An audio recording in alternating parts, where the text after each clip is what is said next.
नमस्कार दोस्तों, मैं हूं हिमांशु भट्ट। स्त्री हो या पुरुष यानी मेल हो या फीमेल, सबको अपनी स्किन पे ग्लो चाहिए होता है। और फेस पर नेचुरल ग्लो लाने के लिए वो विभिन्न प्रकार की डाइट को फॉलो करते हैं। कुछ लोग एक्सरसाइजेस करते हैं, कई लोग कई ब्यूटी प्रोडक्ट्स यूज़ करते हैं ताकि उनके चेहरे पर ग्लो आ सके। लेकिन आजकल लोगों के चेहरे से नेचुरल ग्लो गायब होता जा रहा है। आज की इस वीडियो में हम डॉक्टर दीपक कुमार जी से जानेंगे कि कैसे आप अपने फेस पर नेचुरल ग्लो ला सकते हैं, नेचुरली आयुर्वेद के माध्यम से, बिना किसी मेडिसिन के। सर, आपको मेरा प्रणाम। प्रणाम भगवान। सर, ग्लो तो हर इंसान चाहता है उसके चेहरे पर आए और इसके लिए बहुत कुछ यूज़ भी करता है, लेकिन ग्लो फेस पर कैसे आएगा नेचुरली, उससे पहले ये जानना चाहता हूँ कि लोगों के फेस पर अब ग्लो गायब क्यों होता जा रहा है। इसके लिए एक छोटी सी बात कहूँगा। जी। फिकर खा गया जगत को, जी। फिकर जगत का पीर, जो फिकर को खा गया सबसे बड़ा फकीर। जी। और आज हर आदमी के दिमाग में एक बिना मतलब की टेंशन घर कर गई। हाँ। और उस टेंशन के कारण उसके बॉडी के जितने भी ऑर्गन्स हैं सारे वीक पड़ रहे हैं। जी। और उसका चेहरा एक अलग ही डिप्रेस होने के कारण कह लो, तनाव के कारण कह लो, बहुत ज़्यादा हमारा एटमॉस्फेयर ऐसा हो गया, उसके कारण, पोल्यूशन के कारण अलग ही जो है उसके चेहरे पे उदासी सी छाई रहती है। हाँ। और एक बात है, मैं हमेशा एक बात कहता हूँ, मस्त रहो, व्यस्त रहो, लेकिन अस्त व्यस्त ना रहो। आज के समय में हिमांशु जी, हर आदमी अस्त व्यस्त है। हमारे शरीर की जो चेन है, रस, रक्त, मांस, मेद, अस्थि, मज्जा, शुक्र, इसमें कहीं भी अवरोध आएगा तो आगे की चेन हमारी वीक पड़ती है। जी।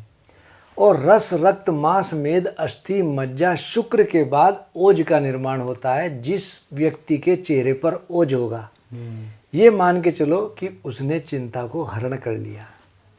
और जो मस्त है उसके लिए समस्त है। सर, ये तो आपने रीज़न बताया जी। कि टेंशन भी हमारी फेशियल ग्लो को ख़त्म करने का एक कारण है। एटमॉस्फेयर भी है। क्या हमारा जो खान पान है वो भी हमारे फेस से ग्लो को ख़त्म कर रहा है? उसी बात पे मैं आ रहा था जी। कि हमारा खान पान इतना दूषित हो गया, उसके कारण कहीं ना कहीं हमारा डाइजेस्टिव सिस्टम खराब हुआ। पहले लोग गोरस यानी कि मट्ठे का सेवन बहुत करते थे। जी। और आपने देखा होगा, जब किसी लड़की की शादी होती है तो हल्दी का उपटन लगाते हैं। हाँ। मसूर की दाल को कूटकर दूध में मिलाकर उसके चेहरे पर लेपित करते हैं। लेकिन अब ये चीज़ें लोग भूलते जा रहे हैं।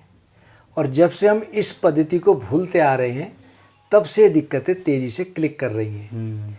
पहले एक गंध होती थी, मानुष गंध जिसको कहते थे, मनुष्य के अंदर से गंध आती थी और वो बड़ी अच्छी लगती थी। लेकिन केमिकल युक्त साबुन ने इस गंध को ख़त्म कर दिया। पहले लोग मुल्तानी मिट्टी से नहाते थे, तो नेचुरल हम पंच तत्वों से हमारा शरीर मिलकर बनाया। यदि हम उसी के अनुरूप कार्य करें, उसमें से एक है मिट्टी। मिट्टी में मिट्टी है मुल्तानी मिट्टी। मुल्तान यानी कि पाकिस्तान से मिट्टी आती है। पहले बच्चे स्लेट को भी इससे पोतते थे। हाँ। और इसका लेपन करने से हमारे शरीर की बहुत ज़्यादा तैलीय त्वचा हो या छोटे मोटे दाग धब्बे हों, दूर हो जाते हैं। तो हमको खान पीन का सबसे पहले इस चीज़ का विशेष ध्यान रखना चाहिए कि हमारा पेट बिल्कुल साफ़ रहे। कई बार जब कब्ज़ बहुत होने लगती है तो कब्ज़ होने के कारण हमारे पेट में मल सड़ने लगता है। उसका पाचक रस दूषित होकर के हमारे शरीर में खाज, खुजली, फुंसी, झाइयाँ इत्यादि दिखाता है। हमारे चेहरे पे कई बार ग्लो ना होने के बाद कारण, एक बहुत बड़ा कारण है मेलानिन इकट्ठा होना। हम लोग धूप देख ही नहीं पाते। पहले लोग धूप में बहुत ज़्यादा बैठते थे तो उनको पसीना भी आता था और चेहरा बिल्कुल क्लियर रहता था, बॉडी डिटॉक्स रहती थी। लेकिन आज के समय में पसीना किसी को आता ही नहीं। ज़रा सी गर्मी लगी तो एसी या कूलर चला लिया। सर्दियों में धूप कोई देखता ही नहीं। इसीलिए एक बीमारी थी विटामिन डी की, जो हमारे देश में बिल्कुल नहीं थी, लेकिन अभी हमारे देश में बहुत तेज़ी से फैल रही है। कुछ लोग केमिकल युक्त क्रीम इत्यादि यूज़ करते हैं, वे लॉन्ग टाइम में उनका चेहरा बहुत बुरी तरह बिगाड़ देती है। तो उससे भी हमारे शरीर को बहुत मोटा नुकसान हुआ। सर, अगर ये क्रीम हमारे चेहरे को बिगाड़ देती है, क्योंकि ये बात भी सच है, अगर क्रीम लगाने से हमारा चेहरा निखर जाता तो इतने बड़े बड़े सेलिब्रिटीज़ को प्लास्टिक सर्जरी ना करवानी पड़ती। जी। तो सर जैसे आप हर वीडियो में हमें कुछ आयुर्वेदिक नुस्खे बताते हैं जो हर बीमारियों में कारगर साबित होते हैं, तो ऐसे क्या आयुर्वेदिक नुस्खे, आयुर्वेदिक जड़ी बूटियां हैं या कुछ भी ऐसी नेचुरल चीज़ें जिन्हें खाने से हमारा फेस नेचुरली ग्लो करने लगे, या ऐसा कुछ जो फेस पे लगाएं तो फेस खिलखिलाए उठे? नीम के गुण असीम। यदि हम 5-6 पत्ते प्रातःकाल नीम के वैसे ही चापते रहें तो हमारे शरीर के अंदर किसी भी प्रकार का कोई इन्फेक्शन नहीं होता और बॉडी के टॉक्सिन्स पास आउट होते हैं। शरीर के अंदर, पेट के अंदर, खास तौर से आंतों के अंदर कीड़े हों तो वे धीरे धीरे मरते हैं। दूसरा, चिरौंजी। हम चिरौंजी को पीसकर दूध में मिलाकर और मुंह पर लेपित करें, या मसूर की दाल उसको दरदरी कर लें, रात को दूध में भिगो लें और उसका उपटन हम मुंह पर लगाएं तो झाइयाँ, कील, मुहासे इससे निश्चित रूप से दूर होते हैं। अच्छा, मसूर की दाल को पीस के दूध में मिक्स करें फिर मुंह पे लगाएं? हाँ, उपटन बना करके। उपटन क्या होता है सर? लेप। अच्छा, लेप। हाँ जी। हल्दी बहुत अच्छी एंटीबायोटिक है, एंटी एजिंग गुण भी है। और एक सब्जी है मोरिंगा, जिसको कहते हैं सहजन। आपने देखा होगा, यदि आप सहजन सांभर खाएं हाँ। तो सांभर में सहजन की फली होती है। ये गुणों से बहुत भरपूर है। इसमें ऐसा कोई विटामिन और प्रोटीन नहीं है जो इसके अंदर ना हो। पहले लोग सहजन की फली को खाते थे, इसकी पत्तियों का साग भी बना के खाते थे। अब ये चीज़ लोग भूलते जा रहे हैं। आपने देखा होगा बथुआ, जिस आदमी के शरीर में सफ़ेद दाग हो जाए उसको बथुआ बहुत फ़ायदा करता है। अच्छा। और बथुआ खाने से हमारे शरीर के अंदर बहुत एनर्जी मिलती है। सर्दियों में इसका साग या रोटी के अंदर इसको डाल करके हम रोटी बना करके सेवन करें तो हमको बहुत लाभ मिलता है। और बथुए से हमारे शरीर की जो टॉक्सिन्स हैं वे दूर होते हैं और शरीर हमारा खिलता है। पेट बहुत अच्छा इससे साफ होता है। और सहजन का, जैसे मैंने बताया, जो आदमी सहजन का सेवन करे इसके अंदर antibiotic properties, anti ageing properties और साथ में anti bacterial properties, anti viral properties इसके अंदर बहुत हैं। तो इसके सेवन से हम हर प्रकार की बीमारियों से बच सकते हैं और अपनी इम्यूनिटी को बढ़ा सकते हैं। सर कई लोग चेहरे पर ग्लो के लिए मुल्तानी मिट्टी भी लगाते हैं, तो मुल्तानी मिट्टी लगाना ठीक रहेगा? अगर ठीक रहेगा तो किस तरीके से ठीक रहेगा? यदि किसी व्यक्ति की त्वचा तेलीय है तो उसके लिए मुल्तानी मिट्टी बहुत अच्छी है। यदि उसके चेहरे पर बहुत ज़्यादा खुश्की है तो उसको मुल्तानी मिट्टी नुकसान देगी। आपने देखा होगा बहुत से लोगों के होंठ काले होने लगते हैं। हाँ। बहुत स्मोक करते हैं या किसी और कारण से काले होने लगते हैं, तो उनके लिए मैं इतना ही कहूँगा, दही मथे माखन मिले, केसर जरा मिलाए, होठों पर लेपित करे, रंग गुलाबी आए। तो लेडीज़ जैसे बहुत सी लिपस्टिक लगाती हैं, तो लिपस्टिक लगाने के कारण केमिकल की लिपस्टिक होती है, तो धीरे धीरे होठ कई बार बहुत काले पड़ जाते हैं। और बहुत से लोग जो स्मोक करते हैं उनके होठ भी बहुत काले हो जाते हैं। तो मैं ऐसे लोगों को कहूँगा कि यदि दही को मथने के बाद जो मक्खन मिलता है उसमें केसर मिला करके हम लेपन करें तो हमारे होठों का रंग गुलाबी होने लगता है। सर कई लोग बेसन का इस्तेमाल भी करते हैं चेहरे पर लगाने के लिए।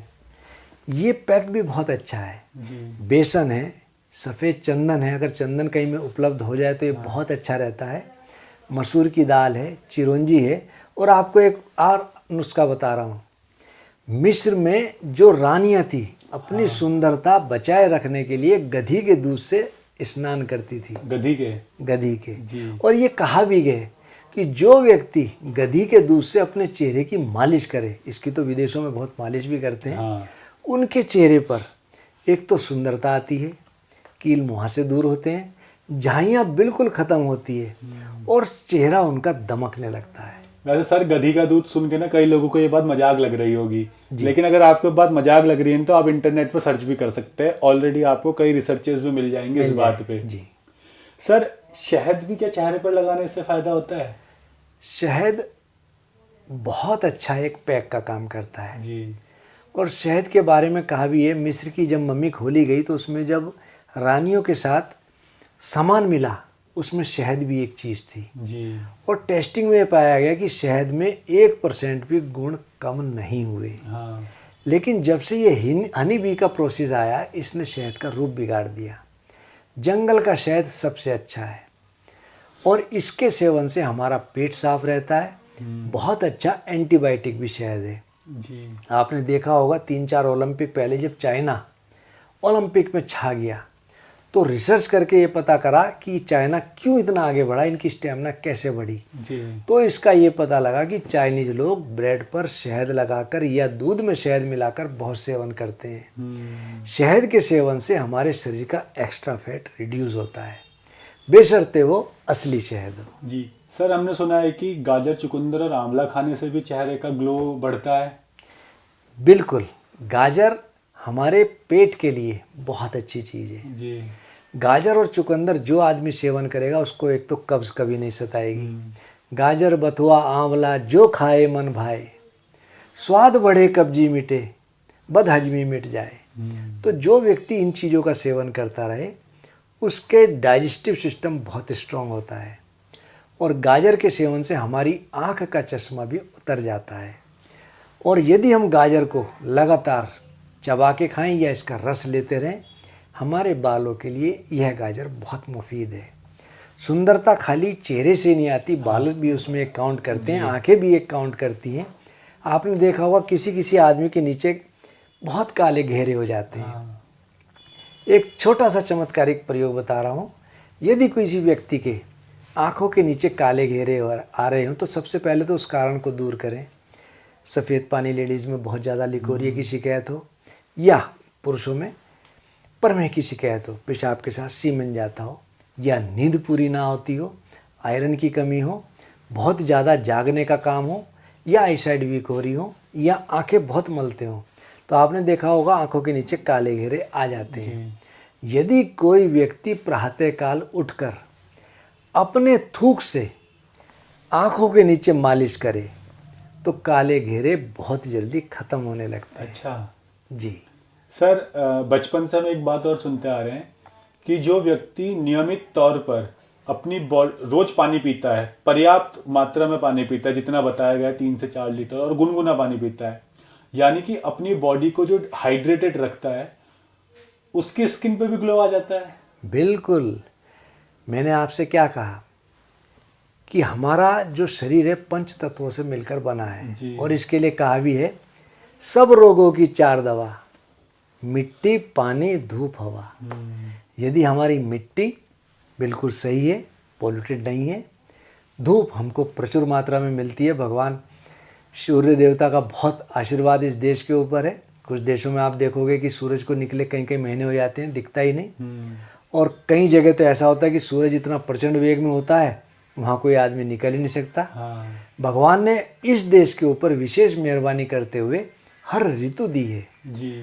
और सूर्य के कारण, सूर्य देवता के कारण हम काफ़ी बीमारियों से बचे रहते हैं, खास तौर से विटामिन डी। और जो व्यक्ति सूरज की रोशनी में थोड़ी देर बैठे तो उसको शरीर में कभी दर्द की अनुभूति नहीं होती।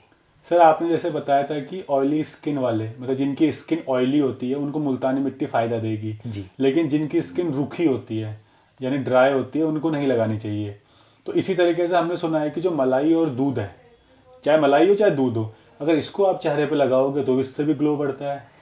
आपने देखा होगा बड़े बड़े शहरों में अब दूध की मालिश हो रही है। हाँ।